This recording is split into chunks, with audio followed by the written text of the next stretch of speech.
तब मां भगवती ने उसके कानों में कहा, उसकी बुद्धि से कहा कि हे देवी, इन देवताओं और मनुष्यों में ये पहचान होती है कि जो देवता होते हैं उनकी परछाई नहीं दिखाई देती है और मनुष्य की परछाई दिखाई देती है। इनमें से जो तीन हैं, इनमें से जिसकी परछाई दिखाई दे रही है वो तो तुम्हारा पति है, जिनकी परछाई नहीं है वही देवता है। सुनो जरा, हमारी भी जब मौत आती है ना, सुनो, हम जब मरते हैं ना तो 6 महीने पहले से हमारी परछाई दिखाई नहीं देती है।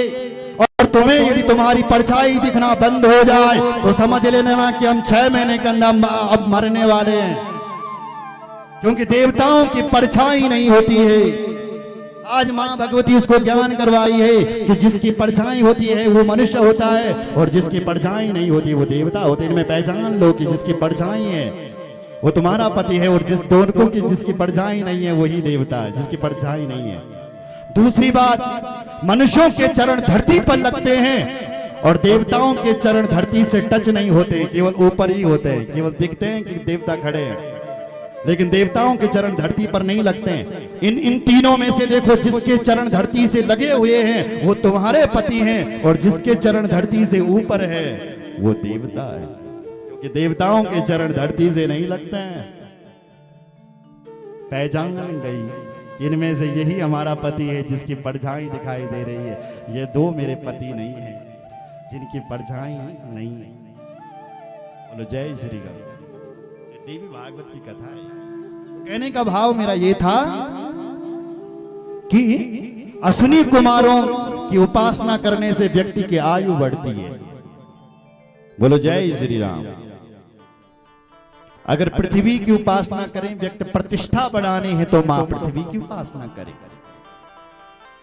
रूपा विकामो गंधर्वान स्त्री कामो सौरवसी आधिपत्य काम सर्वेशाम त्यजेत परमेष्ठिना। हे ऋषियों, यदि रूप की कामना है तो गंधर्वों की उपासना करें। सुंदर पत्नी की उपासना, सुंदर पत्नी चाहिए तो उर्वशी की उपासना करें। अगर तुम्हें विद्या चाहिए तो आप वरुण की उपासना करें। और यदि कुछ नहीं चाहिए, पति पत्नी में झगड़ा होता है तो भगवान शंकर और मां पार्वती की उपासना करें, जो पति पत्नी में नहीं बनती है। और जिसको कुछ नहीं चाहिए उसको भगवान नारायण की उपासना करनी चाहिए। और जैन वाला सब कुछ चाहिए उसको भगवान श्री कृष्ण की उपासना करना चाहिए, क्योंकि श्री कृष्ण मीन है, श्री कृष्ण ही परमात्मा है। अकाम सर्व कामो